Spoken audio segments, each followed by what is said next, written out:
Mesdames et messieurs, mes préférables professeurs, mes respectables étudiants, étudiantes, autres, salut. Dans cette nouvelle séance ou dans cet nouvel épisode, nous continuerons notre sous-thème intitulé les modalités d'enregistrement comptable. Donc, dans la séance passée ou dans l'épisode précédent, nous avons entamé et traité et analysé et expliqué le premier titre concernant le principe en partie double. Puis, nous avons traité aussi les comptes d'écran. Donc, dans cette nouvelle séance, Inch'Allah, nous traiterons, nous analyserons et nous expliquerons, nous aborderons et nous entamerons un autre titre ou un autre sous-titre concernant les comptes de secteur, c'est-à-dire Hisabat al-Qita'at. Hisabat al-Qita'at. Donc, premièrement, le compte global des secteurs. Le compte global des secteurs, ça veut dire Hisab al-Ijmali lil-Qita'at. Donc, un compte global de secteur est un état comptable en forme de T, comprenant deux colonnes et qui regroupe d'une manière ordonnée toutes les opérations effectuées par ce secteur pendant la période comptable considérée. Pour les opérations non financières, la colonne de droite est intitulée Ressources et on enregistre toutes les opérations qui correspondent à une entrée de monnaie. Les opérations, donc, qui constituent une ressource en monnaie pour le secteur étudié. La colonne de gauche, appelée Emploi, enregistre toutes les opérations qui constituent une sortie de monnaie, donc un emploi pour l'argent concerné. Pour les opérations financières, la colonne de droite est appelée variation des dettes, c'est-à-dire Taghayyurat ad-Diyun, et la colonne de gauche est intitulée les variations des créances, yani Taghayyurat fi ad-Dhimam.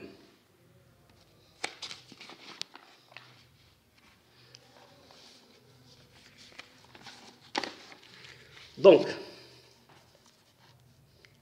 tout compte est équilibré en ajoutant un solde, c'est-à-dire la différence entre les flux monétaires versés et les flux monétaires reçus par l'agent étudié. Dans la colonne on emploie avec le signe plus si les ressources sont supérieures aux emplois, ou avec le signe moins dans le cas contraire. Ici, un exemple, c'est un compte global d'une entreprise pour les opérations non financières, c'est-à-dire الحساب الإجمالي لمؤسسة من أجل العمليات الغير مالية. Donc le tableau est divisé en deux, la colonne ou la case des emplois et la case des ressources. Pour la case des emplois, il y a les achats matières premières, 400 dinars, les salaires versés, 250 dinars, les impôts payés, 100 dinars, les achats machines, 350 dinars, le solde, moins 100 dinars. Pour la case des ressources, la production, c'est 900 dinars, les subventions reçues, 100 dinars, donc le total ressources, 100, et total emploi, 100. 1000, pardon.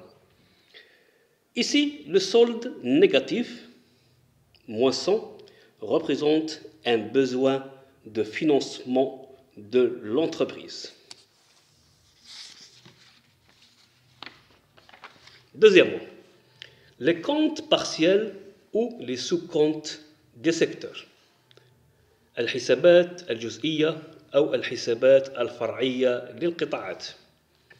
Ainsi, donc, un compte global de secteur I, en application du principe des comptes écran, décrit toutes les opérations qu'effectue un secteur donné avec tous les autres secteurs, sans mentionner ces données, ces derniers.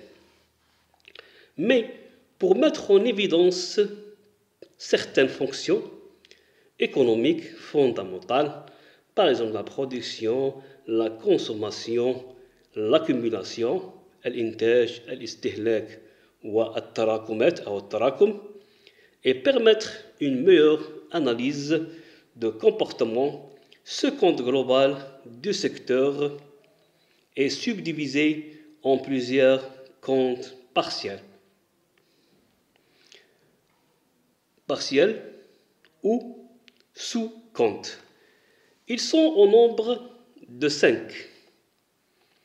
Un compte pour les opérations financières, c'est le compte financier, et 4 autres comptes pour les opérations non financières, l'OBS et l'OR, c'est-à-dire les opérations des biens et de services et les opérations de répartition. Le compte financier d'un secteur décrit toutes les opérations financières effectuées par le secteur.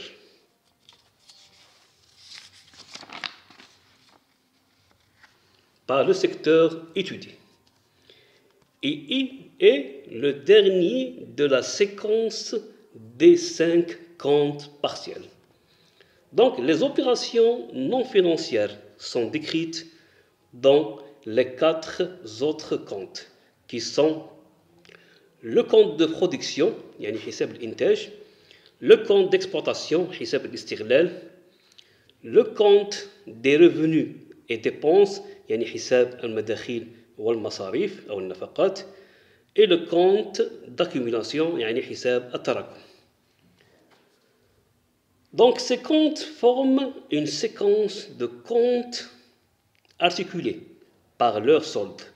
Chaque solde ou chaque compte, en effet, présente un solde qui assure l'équilibre des écritures du compte et qui sert de lien, tarabot, ou de point d'articulation entre 2 comptes consécutifs, par le report dans le compte suivant du solde, du compte qui le précède, suivant le schéma ci-dessous qui montre clairement que le solde du compte de production est inscrit en emploi de celui-ci et reporté en ressources du compte suivant.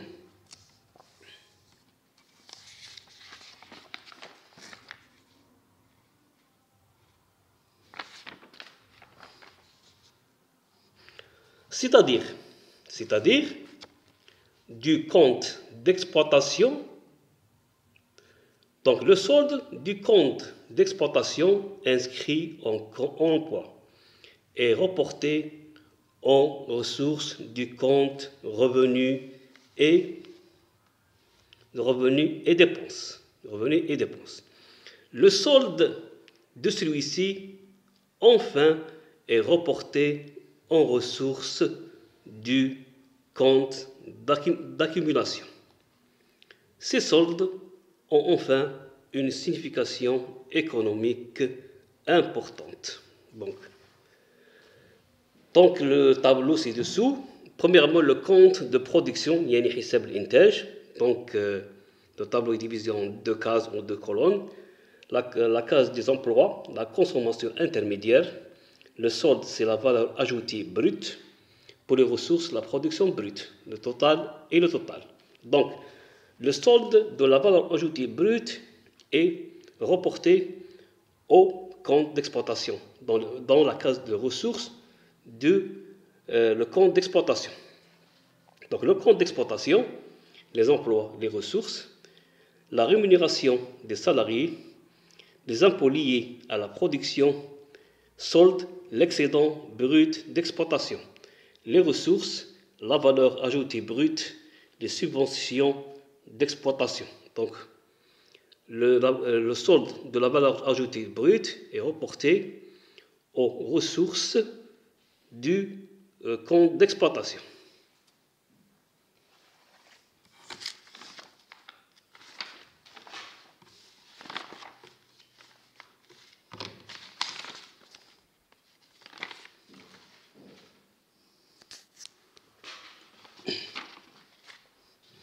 Donc aussi,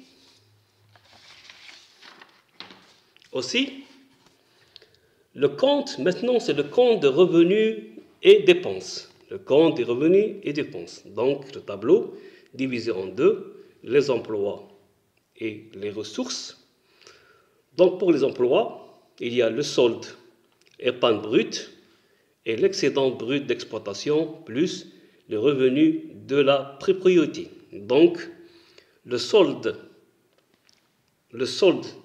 d'excédent brut d'exploitation est reporté aux ressources du compte des revenus et dépenses, comme ça.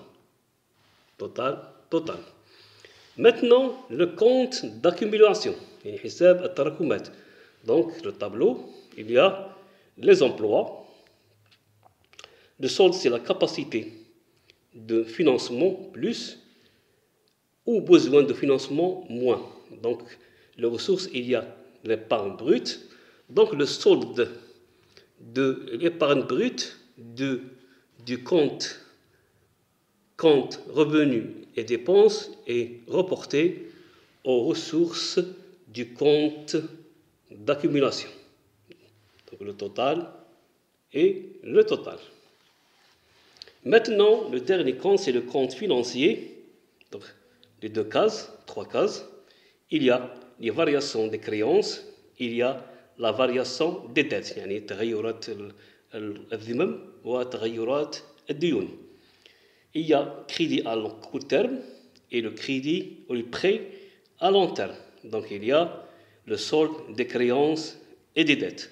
Donc, le solde, soit capacité de financement plus ou le besoin de financement moins, est reporté au compte financier. Donc, total.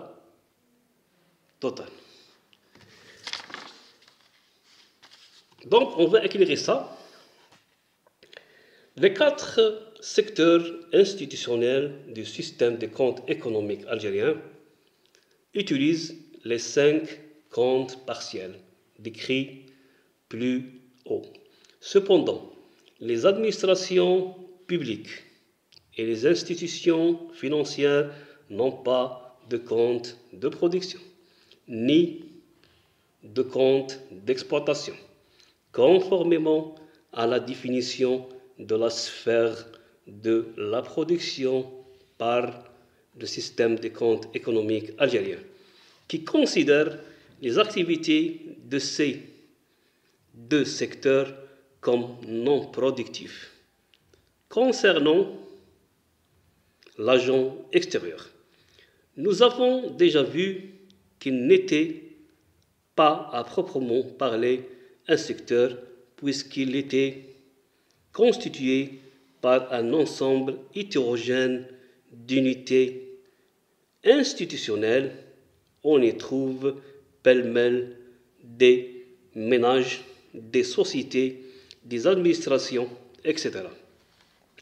Pour cette raison, l'extérieur n'utilise qu'un compte global où sont enregistrées toutes les opérations des unités résidentes avec les non résidentes.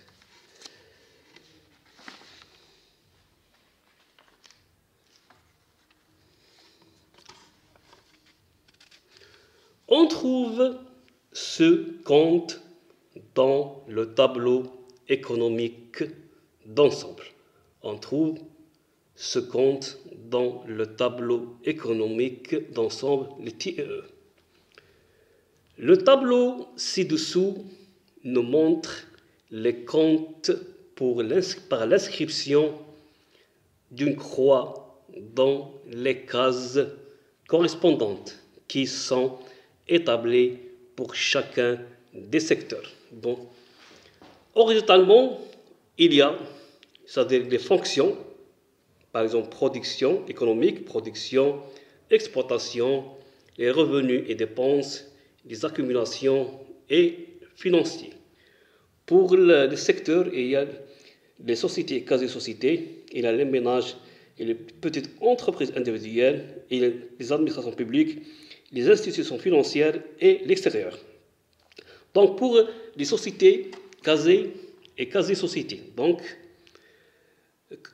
elle a un compte de production, un compte d'exploitation, un compte des revenus et dépenses et le compte d'accumulation et le compte financier. Pour les ménages et les entreprises individuelles, donc elle a un compte de production, un compte d'exploitation, un compte des revenus et dépenses et le compte d'accumulation et le compte financier.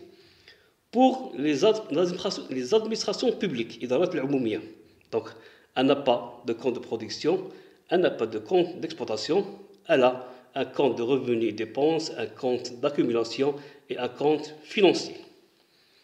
Pour les institutions financières, donc elle n'a pas le compte de production, le compte d'exploitation, elle a le compte de revenus et des dépenses et le compte d'accumulation et le compte financier.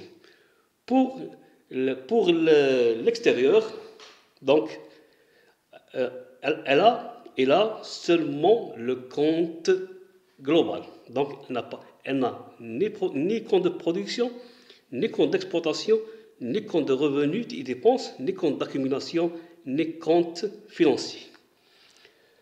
En dernier, on vous remercie de votre suivi, de votre attention et de votre patience. Nous espérons que ces données sont bien maîtrisées et bien comprises. On vous remercie de votre soutien. Dans la séance prochaine, Inch'Allah, on va traiter un autre sous-thème ou sous-titre intitulé les comptes d'opération. Merci beaucoup.